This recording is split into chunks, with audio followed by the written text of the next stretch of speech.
welcome to the Free and Equal Network. Christina Tobin here. So glad to have you guys. This is the first time we've done a show on Skype cam, so I'm a little shy about it, but can't think of a better group of guys to have interviewing today. I want to get their names right. Delano Nanni and Hugo Farrant with Juice Rap News. I can tell by the smiles on their face I got that right. Welcome. Awesome. Welcome to the show, guys. Welcome. Hey. Hi, glad to be here. Yeah, and congratulations. Those names came out really well. You guys, thank you so much. You're so sweet. I feel we have to do these interviews to connect one-on-one before I meet you guys in person, I know next year. But for those of you who don't know Juice Rap News, their reports have reached audiences around the world.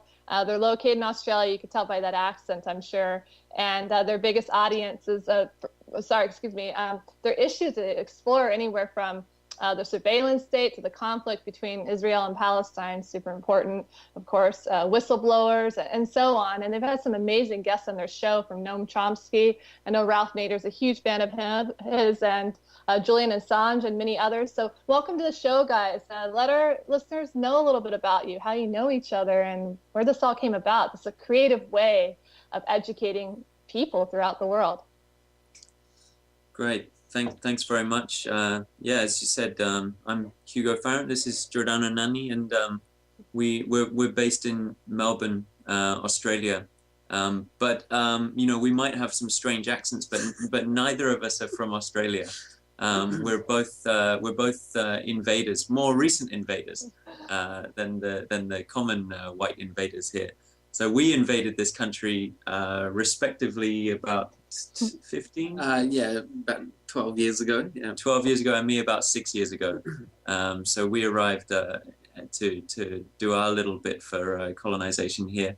And then we met through a mutual friend, a real rock star called Damien Tapley, who put us in, who's a mutual friend who put us in touch. And Giordano was already working on a really, really awesome project, which is called the Juice Media. So maybe tell them a bit about what is the Juice Media?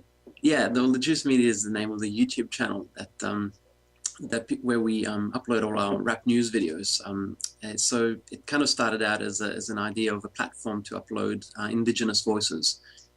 I'd learned so much from YouTube since it started in 2005, 2006, and by 2008 I just felt like I'd learned so much through this portal of information that had opened, and I thought, what can I help to put back up there? And I wasn't quite confident yet at that stage to think of actually putting up original content. So I thought at least I can facilitate other people who need to be heard, and I really felt that one of the voices that really needed to be heard, not just in Australia but internationally, were the voices of Indigenous people here. And so for about 2 years, I ended up going around the show here in Melbourne and other parts of Australia, filming and interviewing Indigenous folks, and that was the beginning of the Juice Media channel. And shortly at that same time, Hugo and I met, as Hugo just mentioned, through our mutual friend Damien, and we were speaking about actually putting up, doing an original content show where we could put up some, do our own work basically. And Hugo's background in rap and poetry and performance seemed, a really great channel to put fresh information out there, whereas I'd had lots of ideas that I'd been concocting over the years, and we thought, well, what if we could put that together in a news format, in a news show, in a news parody format, a news, real news, which is why we call it the Juice News, like actually getting to the core of the substance of certain issues in rap form. And that's really where Juice Rap News came together. We gave it a shot, and people loved it, so we just carried on from there. Yeah, that's really great. I guess a little bit more of I mean, before you did Juice Rap News, what did you do? What linked you into this? I mean, specifically, I want our listeners to know more about you. And then if I was a 80-year-old grandmother or an 18-year-old kid, what is Juice Rap News? What sets it apart from really anything that I've seen? For those who just have no idea and need to click on the link below after this interview and see what this is all about if you aren't familiar, and maybe we'll have some tapes of your stuff in between the interview or towards the end. So yeah, fill us in on that, please. So a bit of background first with your first question. While Giordano was working on really pretty serious and heavy stuff with indigenous voices, I was trying to develop whatever rap skills that I could, and also working on making some kind of entertaining or frivolous rap videos on YouTube as well. So we both had a kind of background in this nascent medium of YouTube. So it was a pretty natural fit that we were already kind of linked into this channel of YouTube, and what an amazing power that it has to educate and entertain. So there was a fit there as well, that we both shared. And in terms of why the show is worth clicking on, well, anytime somebody clicks on a Juice Rap News video, what they're going to get is a sort of 6 to 8 minute breakdown of an issue, which is going to try to provide multiple perspectives on an important story of the day, a real story, which is going to provide unique counterbalances to perspectives that exist.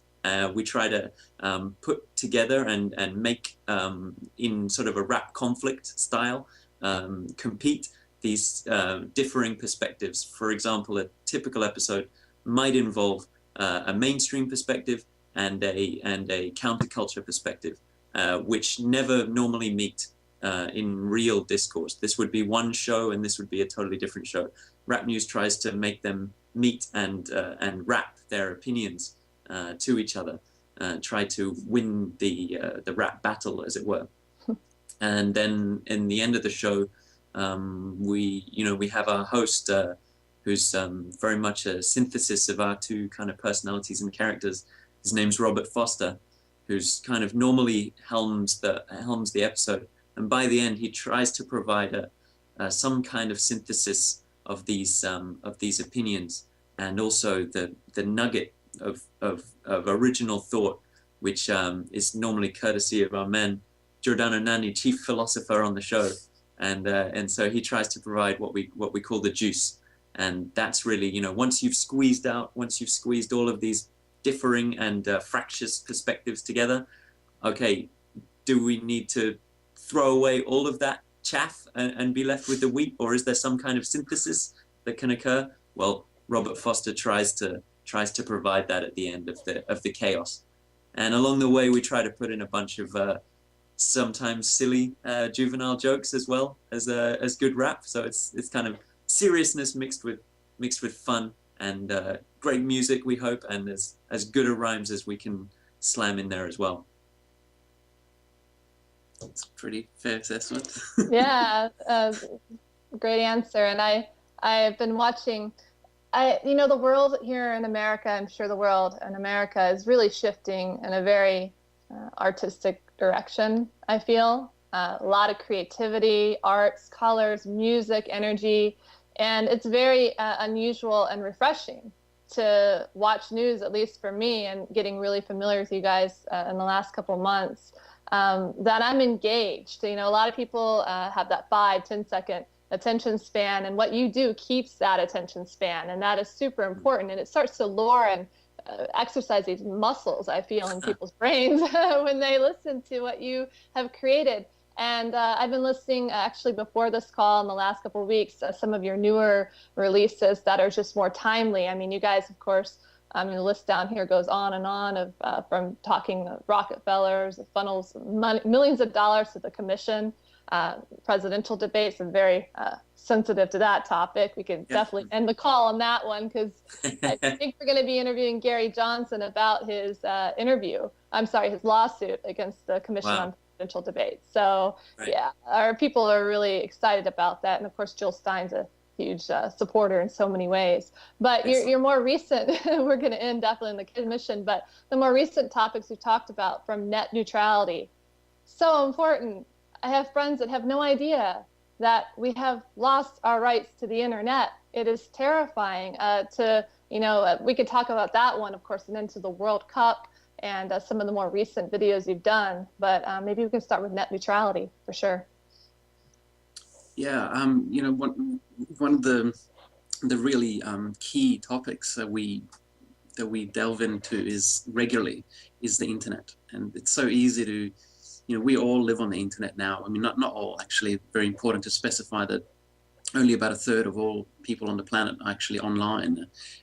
Still the majority is offline, but increasingly increasing number of people are coming to live their lives online. And so it's no longer a separation between, oh, well, this is what this is my life, and that's kind of just something else. Now it's all together. So privacy rights, equal access, making sure that the monopolies don't form, those things now affect us just as if they were in everyday life.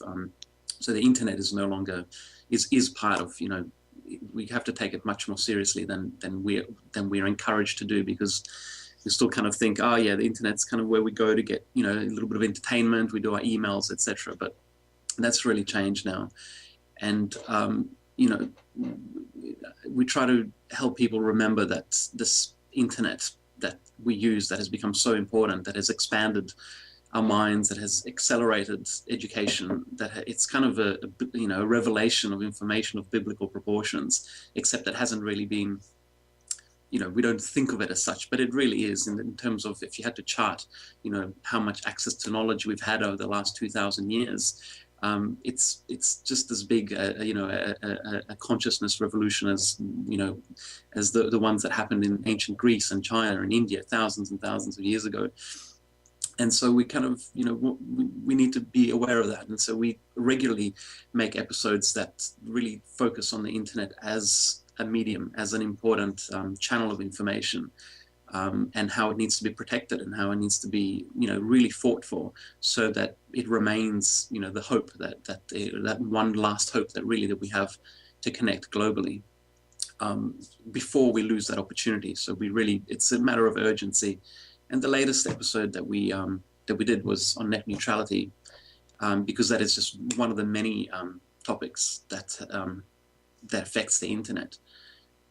We've also covered surveillance, WikiLeaks, so lots of other stuff that actually thrives and lives on the internet. Net neutrality is fascinating in the sense that, as you said, Christina, not many people are aware of this fundamental principle which governs the internet, which has made the internet what it is, which has allowed companies like eBay and Facebook and YouTube and Google to come into existence. They could not have done that if it hadn't been for this fundamental principle of net neutrality.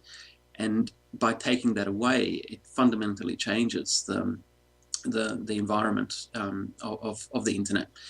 And so it's really crucial, and fundamentally it's underreported, and that's another aspect of what we like to focus on, is topics that aren't getting enough coverage and enough attention, and this one ticked both of those boxes, so we really wanted to cover it. But you're right, it is quite scary, it is quite worrying. If we lose the internet, it's big trouble, and there's not going to be something else that steps in that has the capacity to inform people, to connect people, and also as a bed of innovation. That we need new ideas.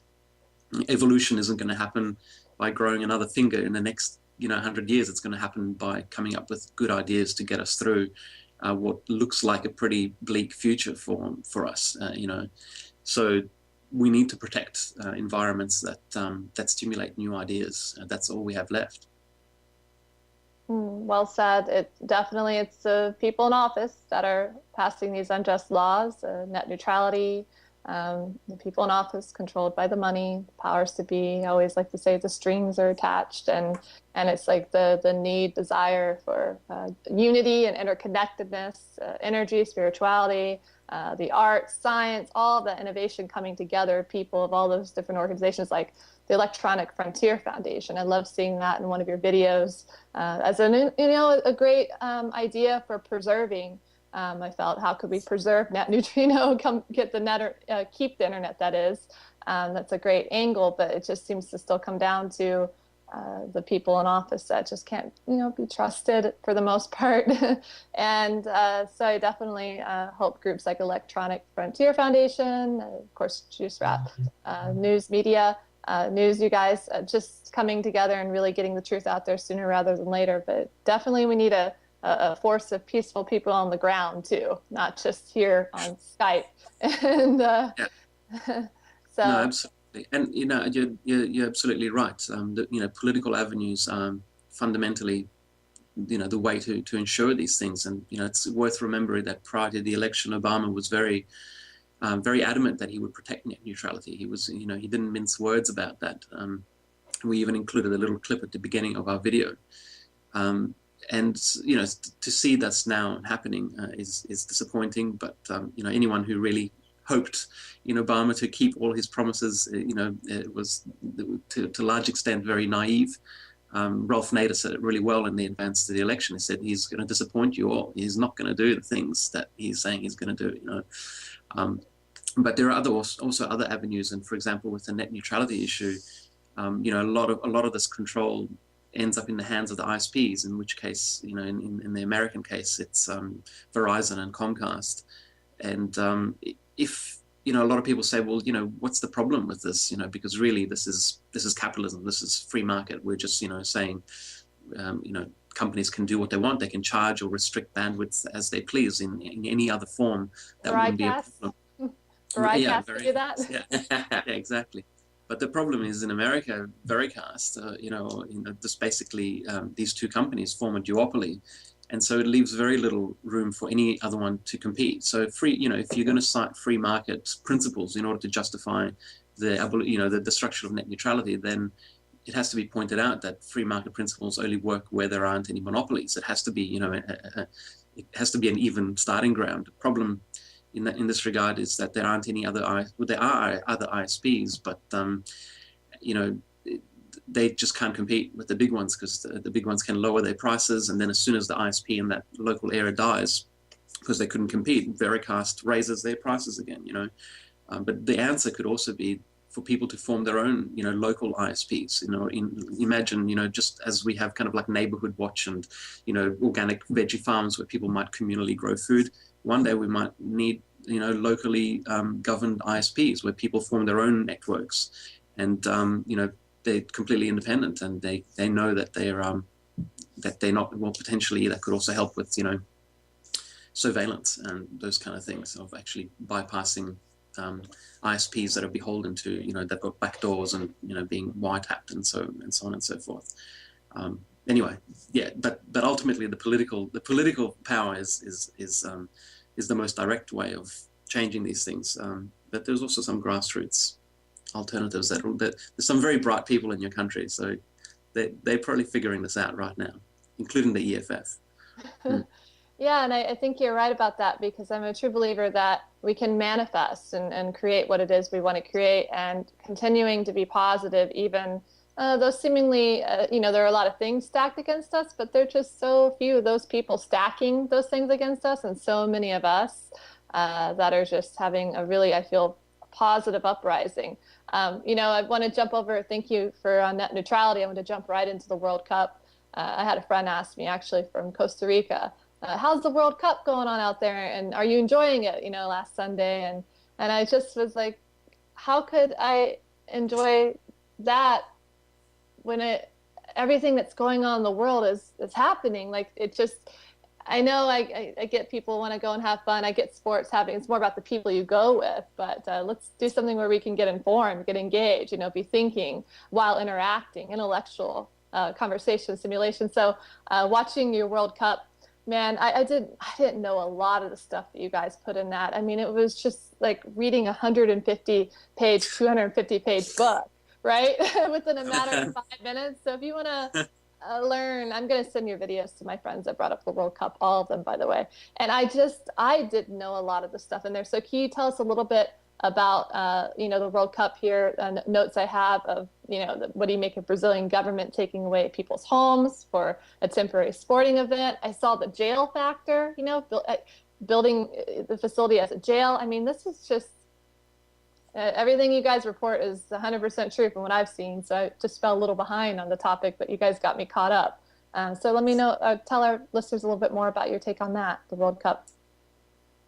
Yeah, there's some heartbreaking events around the World Cup, and it's ironic because a lot of people do hold up these kind of festivals as very positive events, and there's no reason why they shouldn't. Football is known as the beautiful game. It's definitely one of the best spectator sports around. It's not massively affected by sponsorship interruptions and things like this. So there are reasons why soccer, or as we call it, football, is lauded as a pretty good sport in the world. And so therefore it's doubly or triply ironic that when it comes to the World Cup, you have this incredible gangster organization known as FIFA, who have steadily increased their power and their grip on the game. And it seems like knowledge of their activities themselves haven't changed that much, but they've seemed to have ramped up their ability to manipulate governments whenever they host the event in any given country. And awareness has, thanks to the internet as well, has spread about what they do. And it seems like this recent Brazilian World Cup is one of the prime examples of it, where you get a country, God bless Brazil. It's such an awesome place, but there's no doubt that there are levels of corruption there which would completely stagger the mind for most observers. And then you get an incredibly corrupt organization like FIFA coming in. So you get this kind of perfect storm of corruption. So a country that has way overextended itself in terms of financial commitment to a sporting event, to funding a sporting event, encouraged all the way by this inscrutable, definitely unethical organization called FIFA. So all the things that you mentioned have indeed occurred, and certain Brazilian institutions have used this as an excuse to do a lot of money grabbing and a lot of spurious policy enactment. So the things that we included in the episode, such as people being evicted from their homes and homes being demolished, these are, on one perspective, the homes that were demolished were quite poor quality homes, and some people would call them slums. But the background for why those slums came to be, and the decades and decades of social injustice that caused those slums to arise in the country is almost ignored and swept under the carpet in the kind of joy and celebration of holding a World Cup. Or that's the way it would normally be, and they would normally get away with it. But there's been an incredible upsurge of popular sentiment in Brazil, and it coincided with some protests due to raising the price of public transport initially, and education situations where teachers were going on strike against the conditions that they had with low pay and poor facilities. And so those movements really catalyzed around this event of a World Cup, which the country couldn't afford, or shouldn't have been able to afford, because they should have been able to spend that money on really important things, like the Brazilian character in our episode said, educação, saúde, habitação, comida. Those things are very important things for humanity. Health, education, and shelter, housing, and food. These basic principles weren't being met in the country, and yet they were able to spend sort of $30 billion on the World Cup, which went straight to FIFA and was sucked out of the country. So it's just irony upon irony. But I guess what made us most excited about it was the popular sentiment being expressed in the street, and people really not tolerating this, whereas maybe in the past it could have been swept under the rug. It seemed like there have been amazing precedents in the past few years, since the rise of the internet and social media, for people to really get their voices heard and really leverage the power of the internet to make their protest, their cause, have worldwide attention. So certain elements of their Arab Spring, which were very exciting in terms of their protest, were echoed in the Brazilian uprisings around this event. So for us, it's a very mixed bag. But yeah, in our episode, we focused very much on the corruption of FIFA, or FIFA as we called it in the episode, and we also focused on this great popular uprising. But we were very careful not to sort of do the typical sport is worthless angle. We're not really of that angle. So it was more about saying that, you know, and Giordano's philosophy that came through in that one was saying, you know, if only we could apply the principles of sport to the rest of our lives, maybe that's what we're craving when we watch these sporting events. We're craving fair play. We're craving level playing fields. And so Robert Foster at the end says, you know, if those principles could apply in the rest of our lives, in our courtrooms, boardrooms, and government chambers, then those are sporting events that he could really get behind and be an avid fan. So yeah, that's a pretty loose summary of the episode and the reasons behind it. A lot of people might have wondered, you know, what are these guys going to say about a sporting event? Why are they even talking about it? But there was a lot there. There was a lot to it. Oh, there is a lot to it. And especially, you know, we wanted to send our support and respect to the Brazilian people for standing up for their fellow citizens and uniting in many regards to use this event of quite a heartbreaking event of tax siphoning into a sporting event rather than the people, using that event to really foment some popular sentiment. So that was really the core of the episode. Yeah. There's an interesting element to it that you know, Naomi Klein's shock doctrine, what she refers to as shock doctrine capitalism, that, you know, repressive regimes, which might even be, you know, in the USA, use disasters as an excuse to bring in, you know, hardcore neoliberal, you know, invasion, erode civil liberties, bring in surveillance, you know. David Zirin, this sports writer, he's, I'm not sure exactly which part of the US, but I'm pretty sure he's the US, or maybe he's Canadian. I might, sorry, David, if I said the wrong thing, but he wrote this beautiful paper on how the Olympics and the World Cup, these massive sporting events, are becoming like disasters, basically, in the sense that they provide governments with the excuse. It's almost as if it was a terrorist attack, you know, or there was an impending terrorist attack. With the excuse of the Olympics or the World Cup, these incredibly repressive policies are brought in, you know, special courts, special police forces, erosion of civil liberties, extra surveillance. And of course, these mechanisms and this infrastructure which is placed on during the games remains after the end of these events. So in a sense, it's quite scary that's, you know, if your city or your country hosts one of these events, you can expect it's almost as if it, you know, the shock doctrine has been applied to your country. And most countries and nations and populations wouldn't accept these things. You know, if a dictator tried to do it, people would be up in arms. Because it's the World Cup and because it's the Olympics, it provides an excuse to do it, and people go, "Oh, come on," you know. And it's quite fascinating. So that's a lot where some of the inspiration for that episode came from, is from that author David Zirin.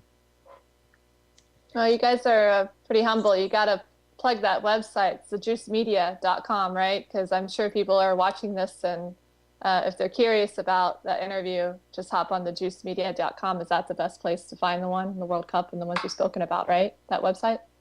Yeah, I'd say so. Actually, we haven't uploaded it, but people can find it if they Google David Zirin. He did a great interview with Amy Goodman on democracynow.org. So best place to go would be to go there and type in David Zirin, Zirin, Z-I-R-I-N.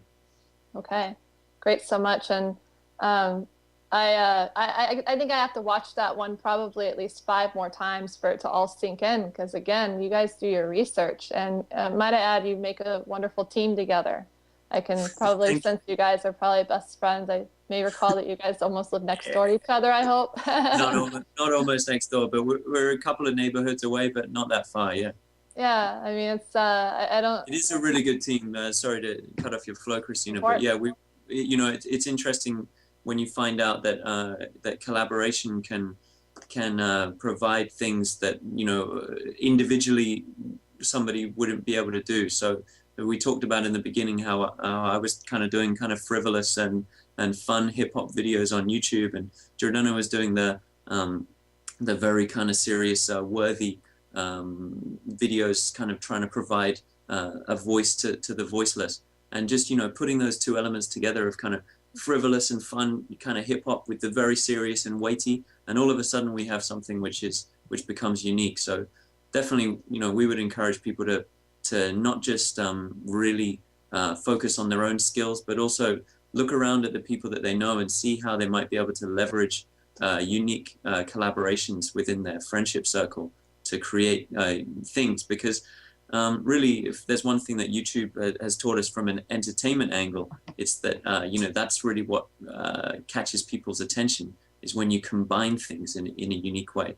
It's fine to be a beatboxer, and it's fine to be a flute player, but if you are a beatboxer who plays the flute at the same time, all of a sudden you can really catch people's attention. So yeah, definitely what you said about teamwork is really valid.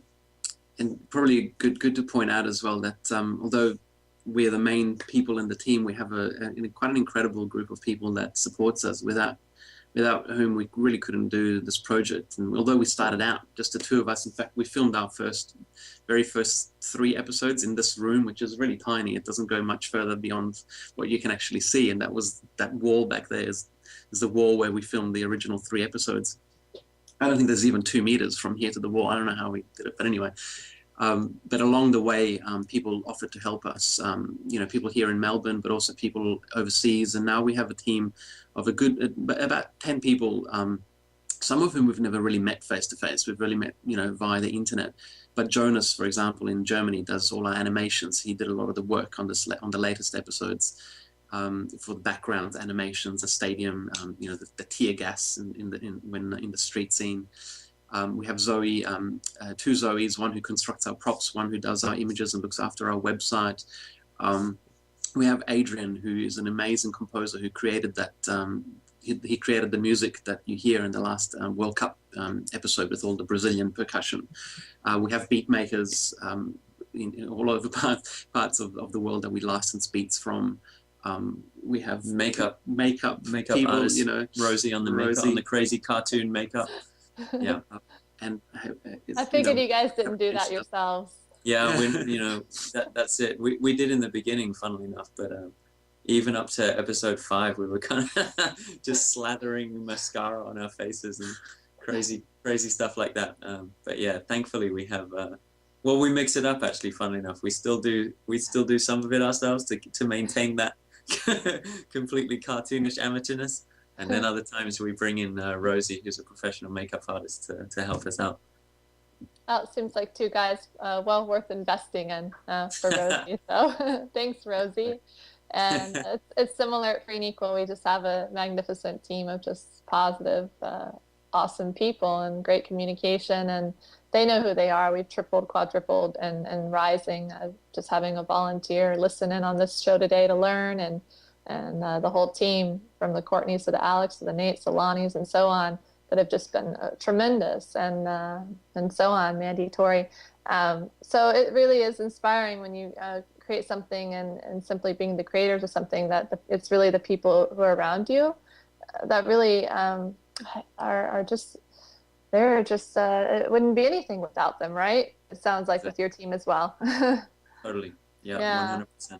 So indebted to all of them. And so moving on to talk about a video that got a lot of heat, the one on between Israel and Palestine that you guys did. And that was a very powerful piece. I mean, you showed the allegiance between, the Israel establishment and the U.S. media and the 2-party system, and portrayed John Kerry as to be an ally to Israel, that is, despite his rhetoric of, support piece on both sides, and so just an honest piece. And I actually been recently listening to the artist and musician Low Key. He's done some work on his albums with Immortal Technique, and his song, the Free Palestine. Whew, I mean, that's just like, please let him rise and come back. But I mean, talking to Professor Griff, remember the night before the fest, actually, the United We Stand Fest, Professor Griff gave me a call, Public Enemy. And it's just having that kind of support from people like him to say, you can do it, you're going to do it. Like that, it's just one call, that it makes a world of a difference when you get surrounded by those people in your team and in the movement, from the Low Keys to the Mortal Techniques and Professor Griff. Of course, Low Key mentions Griff in his in his music as well. So it's just really some great collaboration. I see so many things coming together within Free and Equal and connecting. But to that video that got a lot of heat, can you tell the people, the listeners, a little bit more about that? Elaborate on what I said about that video. Yeah, sure. Israel-Palestine. It's a topic that we've been wanting to do for a long time, and we were very wary of it because we didn't want to fuck it up. Can I say that on this channel? We didn't really want to mess it up. Nobody heard the accent. Yeah, right. It's such a delicate topic, and it's so fraught that we put more effort into writing that one than more time and effort into writing that one than any of our other episodes. I think probably 2 months ahead we said this needs to be done in such a way that it's going to be carefully constructed, and we kind of knew that it's an impossible task to really provide something that would make everyone happy, and we didn't aim to do that. What we aimed to do with the episode was to provide the side of the story which is often not heard. You often hear on our media, on our mainstream media, you often hear one version of the story, which is that Israel is the victim of terrorism, and that Palestinian activists and protesters are basically terrorists. Their acts are unprovoked acts of aggression. There is no rationality. There is no historical, structural reasons for why they are committing these heinous, mindless, senseless acts. And so always out of context and always portrayed in this light, the conflict has become distorted in many people's minds. Obviously, there are acts that Palestinian people commit which are unjust and unfair and heinous and should be condemned. We don't support violence for no sake. But at the same time, if you had to make the parallel with Australia, which is like Israel-Palestine, is a settler colonial formation, and that land is being appropriated and people are being dispossessed of it. When British settlers came to this land, Aboriginal people here fought back, and no one. It wasn't seen as senseless for them to fight back to protect their land and to try and keep hold of it. Today, no one would think back and go, Aboriginal people, shouldn't have fought for their land. It's seen as like there's a comfortable historical distance now that we can accept that fighting for your land when there is no other option, when diplomatic options are exhausted. We recognize that is a valid way of doing it. But when the issue is distorted and the Palestinian situation is taken out of context, you don't know the history of it, you don't know why these people are fighting, and you don't know why they have no other option but to fight, then it's easy to dismiss the whole situation. That's Israel is good, Palestine is bad, these are the civilized people, these are the barbarians, and that's the end of the story. Unfortunately, that's often how it's portrayed in the mainstream. And so this episode that we did was really, let's turn that around and flip it on its side and parody that. And the episode basically makes fun of the way the media coverage is so skewed, so ridiculously skewed sometimes. We also pointed out as Americans really should be more aware that Israel thrives and survives and is able to commit atrocities and is able to be, so unabashedly bullying, Palestinians, because it has this American support, because it has the the backing, the almost unconditional backing of the United States. Without that, Israel doesn't have many friends in the world, apart from Australia and the United States and a couple of Caribbean nations. Everyone has voted in support of the UN resolutions, which basically do not recognize their occupation of the occupied territories, and most countries don't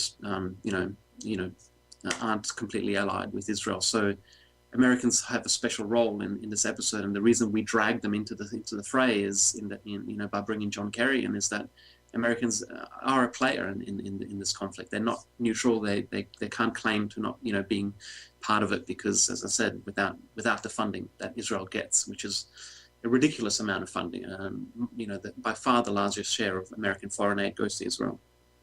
That couldn't, all of this couldn't happen. It would stop very soon without American involvement. And so Americans need. It's an American episode as well as it's really not about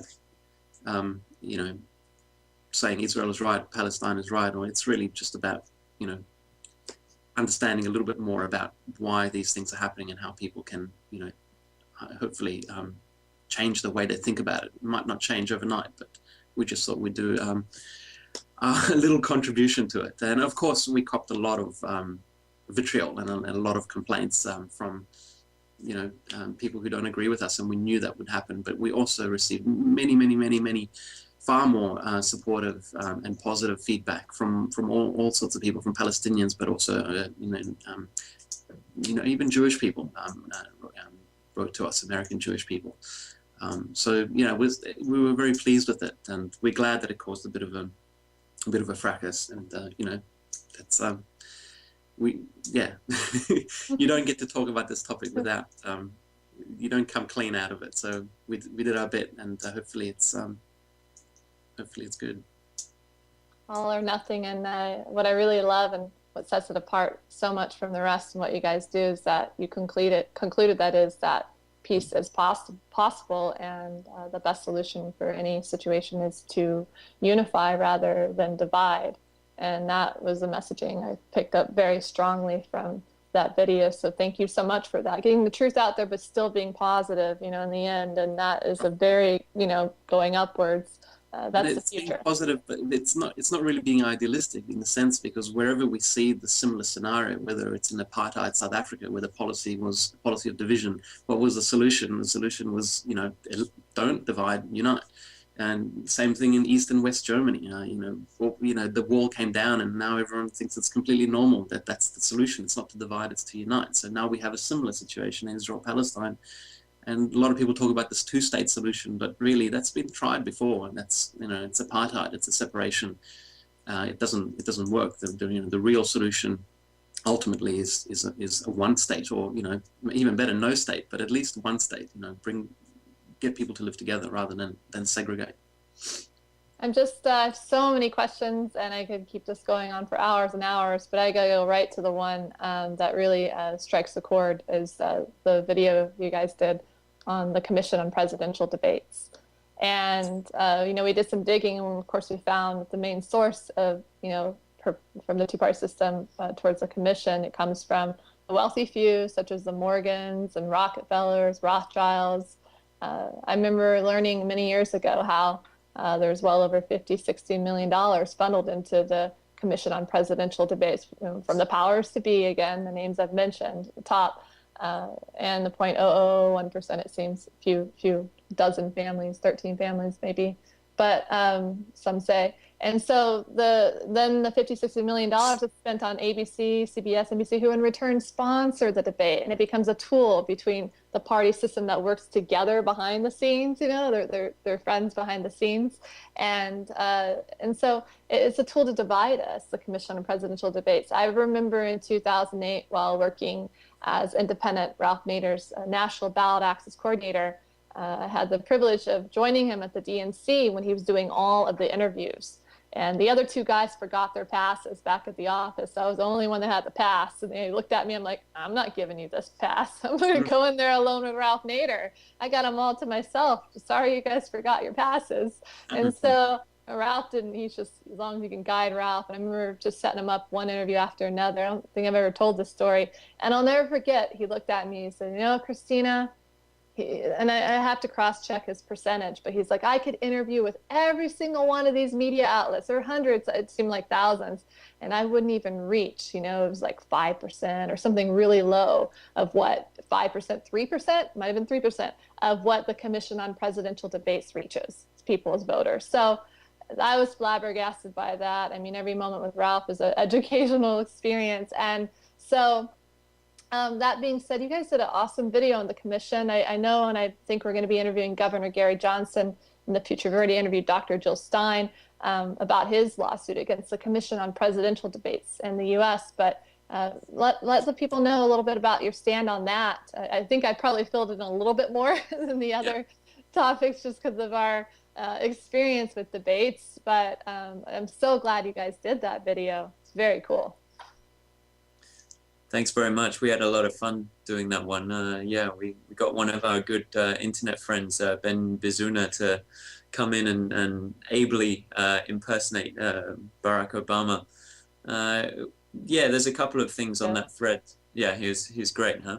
I was blown away. I had to put it back a couple times. I'm like, wow. Yeah, So yeah, he's seriously dope. He does a good Obama for real. Well, a couple of things in that thread, but I guess one, you channeled the great Ralph Nader. I think he's a figure. I have to thank Giordano again. Giordano kind of introduced me to this figure of Ralph Nader way back when, and I thoroughly enjoyed learning about him. He's a bit of a figure that we laud around here at Juice Rap News, and also just he's one of those great kind of what ifs of global politics, because what a guy, what an extraordinary figure to have in politics, and yet what a tragic missed opportunity to not have had him be able to compete on a level playing field with any other candidates. And not only that, but get blamed for by many people for not allowing the lesser of two evils to get in, Al Gore at that time. I think he gets a lot of stick for even running, which is just absurd. So tragedy upon tragedy, really. So yeah, the great Ralph Nader is also, one of the greatest missed opportunities and tragedies. But I guess before I, hand over to Giordano, who's much more knowledgeable about these things, it's just another example, a bit like net neutrality, where the Dear FCC link that we provided at the end of the net neutrality was a link that really only US citizens could use. The FCC is an example of an organization that has incredible power over the internet in the US, but what happens in the US in terms of the internet will affect the rest of us globally. So it was really important to encourage US citizens to try to take action for the rest of us as well. We couldn't do it, so we have to encourage you guys to do it. And the presidential elections are another example of that, whereby the US as just an incredibly powerful entity still, whether in decline or not, an incredibly powerful entity that affects all of us, who is at the helm does affect us. So the fact that it's left in a binary choice between two corporate-owned candidates, no matter how well they present themselves before the election, and Obama's the most staggering example of that in history.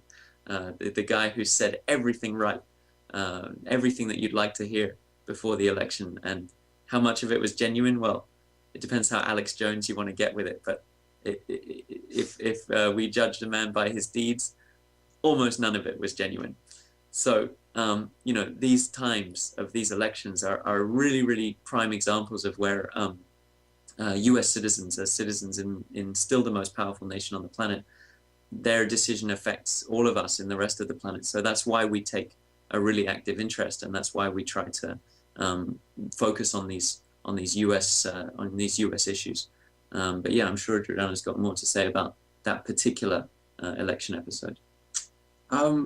Well, I mean, no, not really. I think you've kind of hit the nail on the head, both of you, in the sense that it's it has American elections are kind of, the whole world tunes in. It's kind of like another World Cup event kind of thing, you know. It's it's global sport in a sense, because it does affect everyone. Electoral college, gerrymandering, black box voting. I mean, come on. Yeah. Mainstream media. It's like the latest soap opera. Give up. Yeah, no. It's more like WWE than the World Cup. I think WWF. That's the old school. You gotta not show your age, man. No, it's cute. I've got stick with the FFC, but you guys. Good. So yeah, the commission, that's where we were. And thanks for that additional information. Definitely important for online censorship there. So, but sure, go ahead. Well, no, I wasn't going to add anything. I think, we haven't got more information on this than you have. You're really the specialist, and if anything, we'd like to hear more from you about it. But I guess sure. Ralph Nader was him participating in our 2008 presidential debate at the Mayflower, first alternative debate ever nationally televised. Kudos for that, by the way. That was amazing. Thanks so much, guys. Outside the Commission on Presidential Debates, it was not easy. It was a situation where, days or a week before, we had tried to do a debate at Columbia University, and we had all the press you can imagine in the world, covering that, from Dan Rather to The Onion to ABC, NBC, CBS, everyone you can imagine. But I couldn't get any candidates to confirm. So that was including, Ralph and Bob Barr and the Green Party, Cynthia McKinney, and so on. I think Chuck Baldwin was genuinely not available, but in any for personal reasons. And so, fortunately, it came about, on a positive note. Ralph Nader agreed to participate in a debate with Virgil Goode of the Constitution Party, and hence was the creation. We were covered by C-SPAN too, and I think C-SPAN literally booked that day, and that was a huge factor, and then the creation of Free and Equal. So that was pretty amazing. I remember seeing that. That's I can put a video clip to that name. I remember. Well done. Thanks so much. When you're written up in the LA Times a week before as the fake debate, I thought, you don't give up. I mean, it's LA Times, and I didn't. And a lot of people who know me from back in the Illinois, Chicago days, the last decade, they know. And Ralph Nader, last time I talked to him on the phone, he said, Christina, it was the biggest compliment ever. It keeps me going, these kind of conversations, And he's like, most people stop at first base, but you don't. You keep going, And I'm like, and it was just really, he's like, keep going. And I'm like, it's got to be a grand slam. So obviously the UCLA event, United We Stand, was another obstacle. It was definitely maybe more challenging in a different way than making that debate a reality in 2008, but it definitely has seasoned me, these experiences from the past and this most recent one too. And again, overcoming the odds when it seems very, very dark in a moment, you can. There's always a way to fix, and that gets back into fixing our electoral system. So kicking something off like, the debates and other initiatives we're doing, the network. Thanks, guys, for being here today, and the up-and-coming interviews we have interest from. I mean, from Gary Johnson to Dennis Kucinich and Ben and Jerry, and even the musician Moby. I mean, it's pretty amazing. All that is very likely to happen, hopefully, those sort of interviews. So, yes, the Commission on Presidential Debate being a tool to divide us, the two-party system, the mainstream media, the Federal Reserve. I mean, all the money tied into oil and gas and technology not evolving. And yes, scary things are potentially around the corner, but I'm not okay with that. And I think that a lot of people are really not going to be okay with that. And they're going to wake up very quickly, maybe last minute, but that's how a lot of us can roll. So, yeah, I really am so glad you guys did the commission. And it's just important to put them out of business. Just create something pure, and it'll just go out of business. Elect honest candidates, or maybe not honest, honest, but candidates with accountability is a nicer way to put it. A nicer way of putting it, just kind of, replace every member of Congress, or mostly, just by creating something outside of the system, two-party system, parallel the system. The two-party system, it divides us, to mainstream media, to the Commission on Presidential Debates, to, the whole money in politics is a whole other issue tied to the Federal Reserve. G. Edward Griffin is a great guy. Talk about that topic. But so we're here to, again, create that movement and uniting really free and equal. I don't see us as ever competing with anyone because we're here to build others. We're here to be that hub to bring everyone together and help them be heard in an alternative platform, whether it's socially conscious business like Nature Foods Inc., organic company, to Dr. Bronner's Magic Soaps. I mean, we're not selling out is definitely not. It's just not an option. And we've been tossed. We've been big money dangled in front of us. I'm like, oh, sorry, I'd rather have a simple life and do this the right way. That's our destiny here, the whole Free and Equal team. So yes, Commission on Presidential Debates, Overcoming the Odds is just what I feel most of us, that mentality we have within this movement. That's for we the people, of course. So wonderful. See, yeah. Absolutely. What you mentioned before, Christina, was that ideally the objective is that we as in Americans, not us, but that we elect honest candidates. You said, and that would be the ideal.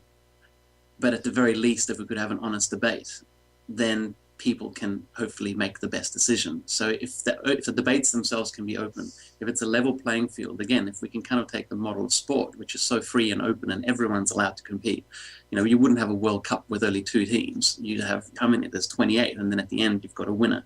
Why can't we have a similar political process where we start out where everyone gets to put forward their voice, put forward their arguments? It doesn't matter whether they're an independent candidate or part of the GOP or the Democrats or whatever. So that is really that's such an unfair, unlevel playing field that the Commission on Debates has at the moment, that it excludes third-party candidates. Because undoubtedly, if you could have Ralph Nader on that stage, next to Mitt Romney and Barack Obama, they would be forced to answer certain questions that they otherwise don't have to bother answering. They would be forced to justify their policies, and no doubt the election results would change. So it sort of stands to reason that system has to change. It's a complete monopoly on the choices that people have. It's absolutely ridiculous. On the topic of Ralph Nader, we tried so hard to get him to do a cameo on that episode. We contacted everyone that we possibly could. I wish we had known each other. Well, that's it. Now for the next time, we now we have another avenue, hopefully, if we ever want to get him on. But yeah, just so you know, Ralph doesn't use a computer. He only uses a typewriter. So in 2008, if we ever heard the typewriter clicking in his office, we knew not to disturb him. There was no, not that you'd be fired, but you could be. You just knew not to disturb him. So it's pretty cute. Click, click, click. Ralph's writing. Now we know why we never got his email. We only got emails for other people, and we asked them to, and it just never went forward. So they were all like, "Sorry, he's typing." Yeah, he's pretty funny about that. Very old-fashioned. I think he lives with his sister awesome. Claire. I think I met her out in in Connecticut. So very, very old-fashioned and quite a family man. Really loves his family. No, he's a legend, and we're everything that we learn about him and just his dedication and everything is really admirable. And and maybe another effect of kind of liberating the third-party candidates to be on a level playing field would be that someone awesome like Dennis Kucinich could liberate himself from the Democratic Party and actually run as a third-party candidate, because he's pretty awesome as well. So that would be great. We're looking forward to your interview with him. Yay, yeah, definitely. Dr. Ron Paul, Kucinich, Jesse Ventura, Ralph Nader, and so on have paved the way for a movement, I feel, of bringing people together. Because left, right, third party, I don't even believe in parties, guys. I've worked at a national level. I've seen from the National Libertarian Green Party that as they become larger, they inevitably become infiltrated. And so it's just parties attract people who want power. And then the national party becomes disconnected with the little state parties. And so you find a lot of purity at the state parties, but even sometimes they're not as well. So it seems to me that an uprising with the polls in America, but a majority of Americans see themselves as independents and want to replace every member of Congress and so on. Independence seemed to be the future. I spoke with Dr. Ron Paul a couple months ago, I guess now already, and he agreed that parties don't work, which was really great to hear from the source. And so hopefully we'll see. Dennis Kucinich, Ron Paul are definitely amazing. I think there could be and even more as amazing people that are just going to run, that are just people like us, that we inspire, that listen to us, are just going to come out very quickly, and it's going to be very inspiring to see. Awesome. Mm-hmm. Well, wonderful. Wonderful, guys. Make an episode about it. Yeah, I mean, I wanted to, end on the note, thank you so much, guys, for being a part. We're actually got some venues already. We're getting quotes for leaning towards Indian reservations, private in Colorado, which now is legalized, might I add. A weekend event out there. Yeah, yeah. Legalized marijuana in Colorado, Washington State, and it's all good stuff as long as you have discipline, is my take on it. You get discipline with that stuff. So, I mean, it just really is exciting for you guys to be part of that. And of course, we've been overcoming, all the unexpected setbacks with the past United We Stand Fest. We've overcome them, and it's actually worked to our favor. Our team is stronger. I think a lot of people can read in between the lines as to maybe what happened. We did everything on our end as we, to fulfill obligations. It just wasn't meant to be. And we made it happen somewhere else, Velasco Theater. And so I really thank you guys for grabbing on. I want to create an outlet for international individuals like yourself to be heard in America. I spoke to Chuck D of Public Enemy a couple months ago or so, one-on-one, and he was telling me, he's like, and he's probably been public with it too, like, we've been blacklisted from, the music industry here in the U.S., and we have to go international, to have a business. We are not heard here. It's all intentional because of our messaging, and it was just really insightful. And so we really want to become that platform, vice versa, people within the U.S. to be heard throughout the world. And of course, for you in Australia, just having a few individuals come here to have that outlet. So we really genuinely welcome you to the United We Stand Fest this summer 2015. Thank you. I really hope to be there. When are the dates? We're looking at June. So as soon as we have them, we'll shoot them over to you. And so we're just being really careful about our venue and, and doing a lot of research. And we want to be where we're really desired, probably private too. And so Indian reservation. I don't know. I'm part Choctaw Indian, so I'm partial to it. So Awesome. Yeah, very cool. You So mentioned the great Chuck D and Professor Griff, of course, the originators from Public Enemy. That's really one of our great inspirations on the hip hop side of things, or at least in terms of hip hop's potential to speak truth to power. And Chuck D even described hip hop and rap as the CNN of the ghetto back in the day. So it's really great that those guys have found you guys to collaborate in, because there's no reason why Public Enemy can't be the CNN of the entire world. And so if and Juice Rap News is very keen to honor those guys as well. So if there's an opportunity to get in touch with Chuck D or Professor Griff and ask them if they want to drop a 16 on the Juice Rap News, that would be most appreciated. They're obviously legends in the field, and very, very important work that they do. I'd be happy to. I know Professor Griff's way easier to get a hold of. We miraculously got Chuck D in front of a camera like 2 or 3 in the morning.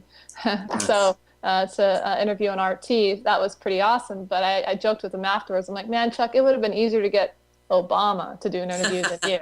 And he was like, I'm like, don't worry, I wouldn't, but it would have been easier. So Professor Griff's going to be definitely a better avenue there. And it was definitely a learning curve. Learning about the dynamics internally, or maybe someday not to be internally, between Chuck D and Flavor Flav and Griff. And I went through all that for a reason, and that's okay. Definitely a disconnect between the musicians and the agencies. I could see that, very different energy. And so fortunately, working with Immortal Technique so far, agents, it's been really delightful. And right. But it hasn't. Too, of course, if he's watching this, a badass 16 from Immortal Technique would be really appreciated by our fans, and I'm sure his fans would get a kick out of it as well. We would love that. If you're watching, man, let us get you on. Come on, Felipe. You know you want to do it. Cool guy, that immortal. Legend. He called me a couple days after the fest, and it was just like, and even before when we were still up in the air, and he's just like this. He's like, we're doing this no matter what. Christina, you're not stopping this. This fest is happening. I'm there, my people there. We will go outside in a park where there's nothing but a stage, and I will perform there. Because this is just, I mean, I was like, all right, Felipe. I mean, just beautiful people. And Dr. Jill Stein, what an angel. Okay, well, I definitely could keep going and going here, and want to plug, you guys want to plug or have any other questions as far as plugging your website and so on, last final messages. Well, thanks so much for having us. It's really been good fun and really honored to be on your network for this interview.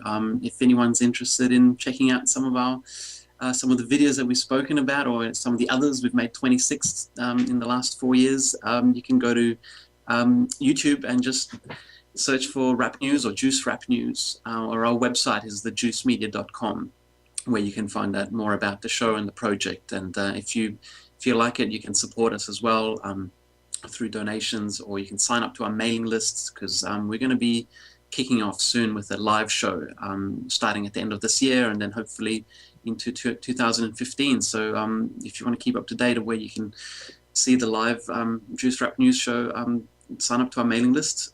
Otherwise, check out our videos, and we hope you enjoy it. Thanks very much. We're on the Facebook as well, so if you want to like us there, and or the Twitter, just type in Juice Rap News into either of those things, and we'll be really happy to hear from people and through those forums as well. Oh, great, guys. Thanks so much for your time today. And I like that this interview went longer, because it's just more personal for those who want to get really into the the scoop of what you guys are about. So I look forward to having you guys on again in the future, and we'll see you live on stage. That's going to be cool. Live on stage. However, the live show is a killer. People are going to be blown away when they see it. It's a beast. So get ready. This is going to be beautiful. And so look forward to connecting you guys with more people. We'll just keep following up and making that happen. Never, never, never give up. Churchill quote. So thank you so much for coming on. And you've been enjoying the Free and Equal Network today. I'm Christina Tobin, founder of Free and Equal. Lots of love to all of you. Thanks for your time today. Cheers. Thank you, everyone. Bye.